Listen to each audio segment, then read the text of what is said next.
Such cooperation is a powerful resource in the battle to eliminate new global forms of slavery, born of great injustices, which can be overcome only through new policies and new forms of social consensus. One man. What about two? What about six? How about public executions, huh? Feel free to leave whenever you like, Agent Howard. Put soldiers on the street and have Americans looking over their shoulders, bend the law, shred the Constitution just a little bit. We do that, and everything that we have bled and fought and died for is over. And they've won. They've already won. First of all, the integration of national economies into a global economy. That's here. That's done. And so the question is not whether or not there's going to be an international global economy. There is one. So the question is not whether or not there's going to be an international global economy. There is one. And we're building an inclusive society in which everybody's got a fair shot. That's how we're going to solve these problems. So we're going to keep on pushing hard to shape an international order that works for our people. To shape an international order that works for our people.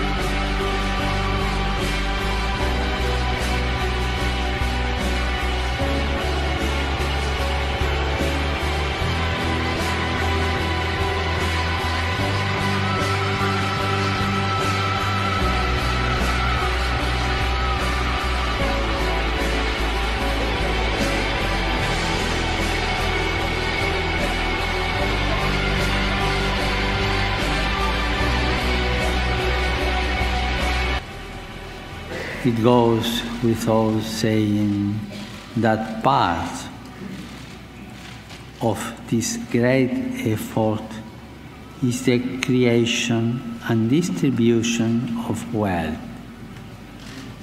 A new world economy and a new vision for the people of our planet. Of an economy which seeks to be modern, inclusive, and sustainable. Up until the 19th century, a monarch was the most popular type of government, with the papacy priding itself on the fact that it had power to depose of kings at will. In 1776, however, the United States of America declared independence from King George and England. Some had suggested the idea of crowning George Washington as the first king of the United States. However, this was not to be, and the United States instead was made a constitutional republic, which instead of being ruled by dictators was ruled by the people, with representatives in Congress working on behalf of the government, which was by the people and of the people and for the people. The very first words of the Constitution read, "We the people of the United States." It was not, "We the government rule the people." It was the other way around. We the people rule the government. In 1787, the Constitution was passed into law in the United States. In 1796, only 9 years later, French Republican troops, under the command of Napoleon Bonaparte, invaded Italy, defeated the papal troops, and occupied Ancona and Loreto. Pope Pius V sued for peace, which was granted at Tolentino on February 19, 1797, but on December 28th of that year, in a riot blamed by papal forces on some Italian and French revolutionists, the popular Brigadier General Mathurin Leonard Dufault, who had gone to Rome with Joseph Bonaparte as part of the French embassy, was killed and a new pretext was furnished for invasion. General Berthier marched to Rome, entered it unopposed on February 10, 1798. proclaiming a Roman republic, demanded of the Pope the renunciation of his temporal power.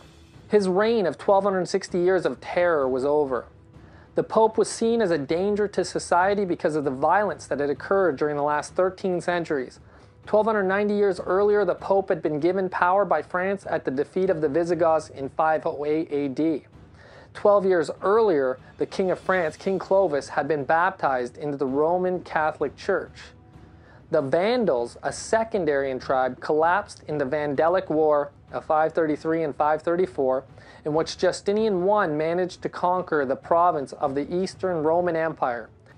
The year in which the Justinian Code was written, decreeing that all who did not teach the Trinitarian heresy of the Roman Catholic Church were to be considered demented and insane, and the decree also said that relentless violence was not only allowed to be used against any who did not accept this faith, but it was not only to be encouraged, but great rewards were given for those who upheld the church and state union throughout the empire. By 538 AD, a third Aryan tribe which refused to accept the Trinitarian view of the Roman Catholic Church, called the Ostrogoths, would be completely uprooted, and full power was given to the Roman Catholic Church during the next 1260 years until that power was taken by General Berthier of France in 1798 and the monarchy government was removed.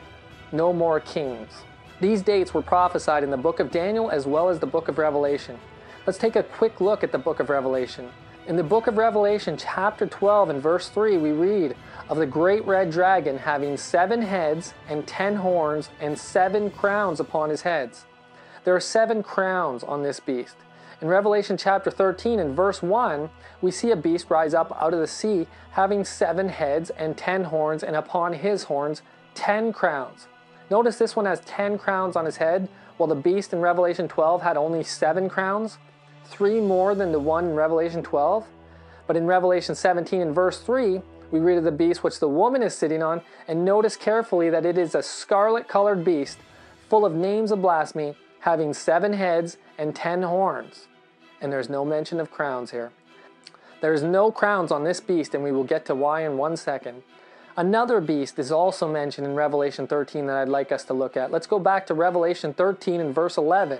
And it says, "And I beheld another beast coming up out of the earth, and he had 2 horns like a lamb, and he spake as a dragon."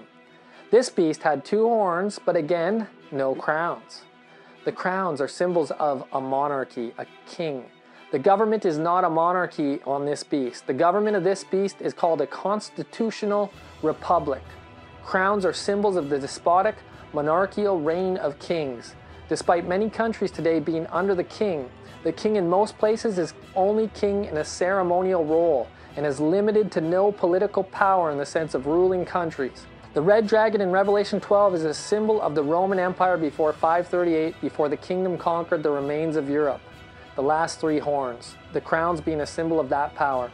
Revelation 12 verse 4 and 5 read, "And his tail drew the 3rd part of the stars of heaven, did cast them to the earth, and the dragon stood before the woman which was ready to be delivered, for to devour her child as soon as it was born. She brought forth a man-child who was to rule all nations with a rod of iron, and her child was caught up unto God and to his throne." We know who this is. In the book of Matthew, chapter 2, verse 13, Joseph was warned in a dream to take the young child and his mother and flee into Egypt, and be thou there until I bring thee word, for Herod will seek the young child to destroy him. The primary application of the dragon with 10 horns refers to Satan. We see this in Revelation 12:9. But being a beast representing a kingdom, a secondary application symbolized in this prophecy the kingdom of pagan Rome. Herod being the king who ruled over Judea, which at this time was under Roman rule.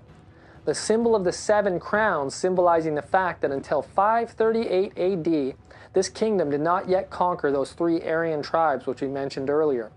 In Revelation 13 verse 2, however, by 538 AD, this beast had now had 10 crowns, and the power was given to it. Let's read Revelation 13 verse 2. "The beast which I saw was like unto a leopard, his feet were as the feet of a bear, his mouth as the mouth of a lion, and the dragon gave him his power and his seat and great authority." The dragon gave him his seat, symbolizing the divided Roman Empire gave its power to the papacy. And how long did this power last? In Revelation 13 and verse 5, it says, "There was given unto him a mouth speaking great things and blasphemies, and power was given unto him to continue 42 months. 42 months biblically, a month was 30 days. This time period was also mentioned in Revelation 12 verse 6 and is called 1,260 days, or 60 days. 1,260 days. The Bible tells us in Ezekiel 4 verse 6 that in prophetic time, the Lord has appointed thee each day for a year. So therefore, the power that was given to this beast, the papacy, was to last 1,260 years of church and state power. Then the power, or the crowns, the 10 crowns, were to be removed. This was fulfilled to the very day, since the time from 538, when the third horn was uprooted, until the time of 1798, is exactly 1,260 years. And then the monarchy disposed, and the republic set up. Power was given to him for exactly this time. We're told in Revelation 13 and verse 3 that this was called a deadly wound. Many of the priests had been killed during the French Revolution. At the time when the Pope was captured in 1798, we see another power and prophecy coming to prominence. That is the United States of America. In Revelation 13 and verse 10, we see the capture of the Pope, or the deadly wound. We read about it here. Verse 10, "He that leadeth into captivity shall go into captivity." And in the very next verse, as he goes into captivity, we read that John saw another beast coming up out of the earth, and he had 2 horns like a lamb, and he spake as a dragon. The United States came to power right at the time that the power of the papacy was removed. This other beast had only 2 horns, but also, like the beast in Revelation, it had no crowns on the horns. This implies that this kingdom was different. The horns represent the church and state, and there are no papal tiaras or crowns on these horns.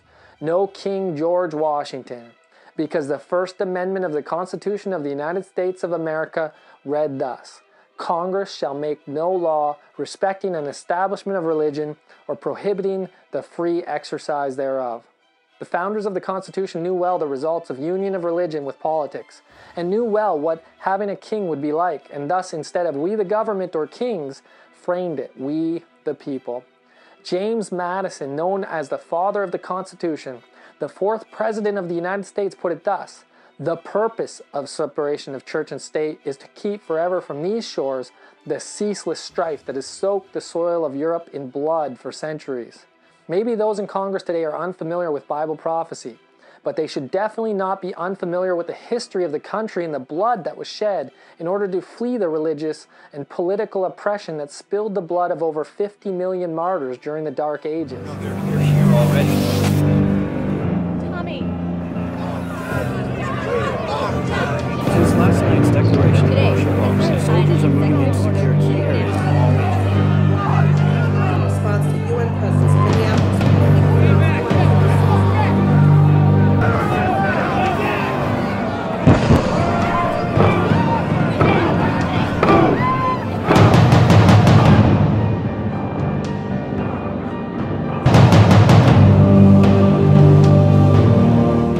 Be sure to join me for part 3 on the abomination of desolation and getting out of the cities. This event, and he defends working with Kanye West, who said the following: "I sold my soul to the devil. I know it's a cloudy field. This a dream with a few toys like a happy meal." Many of the people on the list for Together 2016 are also on the list for another event in September.